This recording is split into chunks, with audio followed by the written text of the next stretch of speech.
Abu hill station ઉપર. અત્યારે અમે આબુનો બધો ઢાળ ઘાટી ચડી અને એકચ્યુઅલી આવી ગયા છે આબુ ઉપર. પણ અમે બધા થાકી ગયા છે એટલે ફ્રેશ થવા માટે એક રૂમ હવે બધાને રાખવાની છે. જનરલી એક હોટલો જોઈએ, પછી અમે સાઈ કરીએ, પછી અહીંયાનું બધું જે નેચરલી ફોટોગ્રાફી છે પેલું છે એ તમને બતાવી. હોટલ બુક કરી દીધી છે, હોટલ ઓશિશ. ચાલો ત્યારે તમને એનું નજારો બતાવો. આબુમાં આવો તો તમે નક્કી આ હોટલ સિલેક્ટ કરજો. મારી સાથે પછી કેટલા લોકો છે એમનું તમને ઇન્ટ્રોડક્શન અપાવું છું. હવે અમે ફાઇનલી હોટલ બુક કરી દીધું છે. હોટલ એની અંદર સરસ રીતે આ રીતે તમને કપડાં અને બેગ મૂકવા માટે મસ્ત ફર્નિચરની સુવિધા છે. સરસ મજાનું બેડ છે, મક્ખન જેવા ખાટલા છે, શિયાળા કે ઠંડી લાગે ફર્નિચર છે, ટીવી છે, ફેન છે, એસી છે, ફૂલ ફર્નિચર પીઓપી રૂમ છે. એન્ડ આ સાઈડ તૈયાર થવા માટે ડ્રેસિંગ ટેબલ છે. અહીંયા સરસ મજાની હોટલ છે. જો તમે ઓછા બજેટની અંદર રહેવા માંગતા હોય તો આ હોટલ એકદમ સરસ છે. જે હોટલ રાખી છે એનું ઉપરનું લોકેશન છે, જે ઉપરની તરફ આવું ગાર્ડન ટાઈપ છે, જેની અંદર અત્યારે વેડા વેડા મોજ કરી રહ્યા છે. મોજ ભાઈ મોજ. આ છે મારો ભાઈ વિવેક પ્રજાપતિ, આ છે મારા હસબન્ડ રાજેન્દ્ર પ્રજાપતિ, આ છે મારો ભાઈ પ્રદીપ પ્રજાપતિ, આ છે મારી સિસ્ટર જેને બધા છોટી છોટી કરે છે દીપુ પ્રજાપતિ, એન્ડ આ છે મારું જાડુ ભાઈ અંકિત. પછી આ છે મારી સિસ્ટર પ્રિયા જેનું આ ક્યુટ ક્યુટ એકદમ બેબી છે અયાન. અને આ છે પ્રિયાના હસબન્ડ વિશાલ કુમાર. તો બોલો બધાને કેવી આબુની અંદર મોજ આવે છે? તો આબુ આવું જોઈએ કે ના આવું જોઈએ? ડિસેમ્બરની ભરપૂર ઠંડીમાં પણ આબુ આવું જોઈએ કે નહીં? ઓકે, અમે બધા હવે જઈ રહ્યા છે ગુરુ શિખર.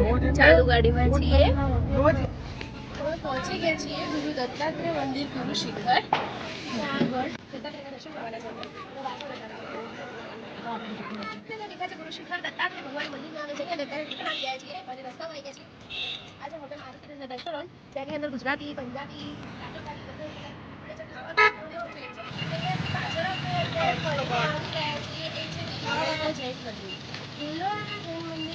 મંત્રીએ બંધાવેલા હતા, જેની અંદર ગિરનારના જંગલના ગામડા અને બહુ અદ્ભુત કોતરણી જોવા મળે છે. અત્યારે અમે હોટલ પુરોહિતની અંદર બેઠા છીએ. પ્રોગ્રામ ચાલુ છે. અત્યારે અમે આવે છીએ નકલેક તળાવમાં, જે તમે કોરીમોર જોઈ શકો છો. અને આ રીતના એની આજુબાજુ બગીચો છે, ફરવા માટેની જગ્યા છે. ખરેખર અત્યારે કાશ્મીર જેવું ફીલ થાય છે.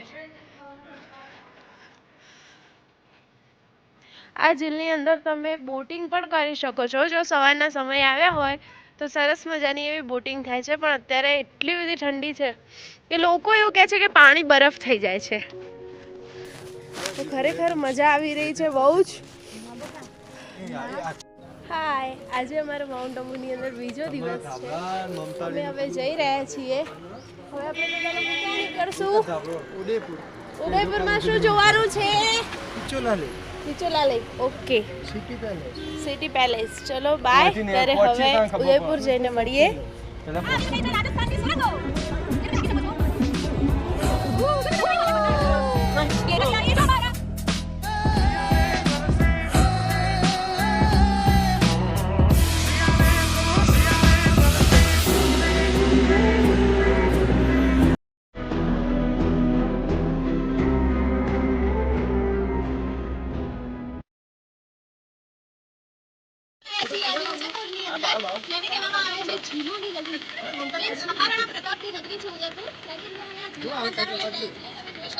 અહીંયા બોટિંગ થઈ શકે છે, અહીંયા બધા ફોટોગ્રાફી કરી શકે છે.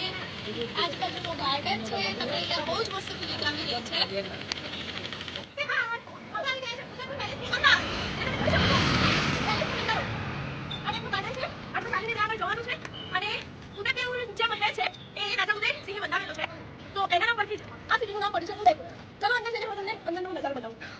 આ ઉદયપુરની પાછળનો નજારો છે, જ્યાંથી આખે આખું ઝીલ દેખાય છે, જે તમે જોઈ શકો છો.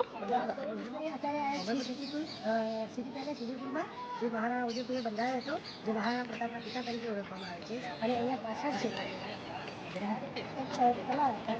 છે અરોરા વોટર, જેની અંદર આપણે જોઈએ તો બોટિંગ સાથે આ કામ છે. જો તમે એનો પણ એન્જોય કરી શકો છો સાથે સાથે.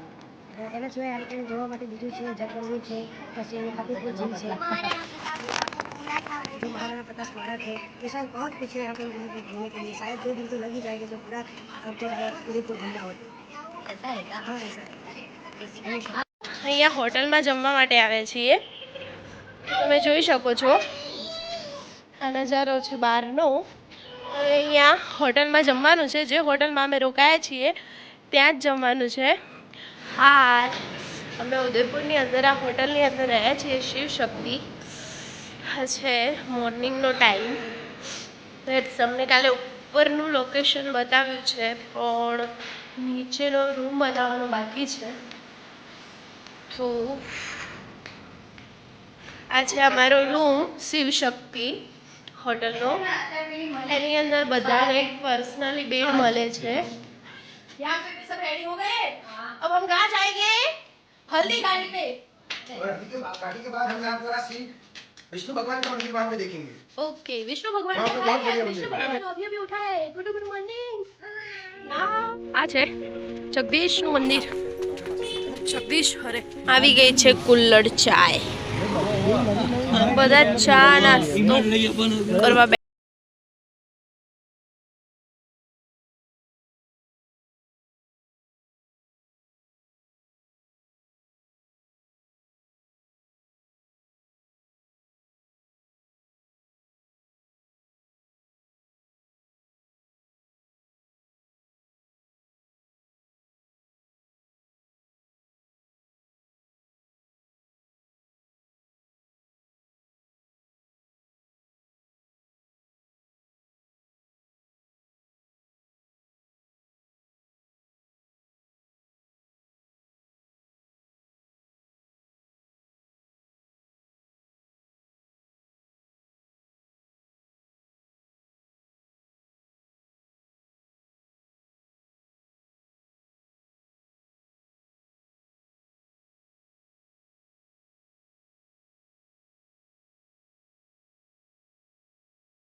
એના શસ્ત્રો છે.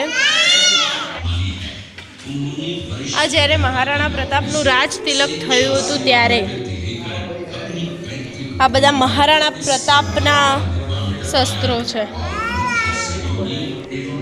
આ મહારાણા પ્રતાપના બખ્તરો જે આ પહેરી અને લડવા માટે જતા હતા.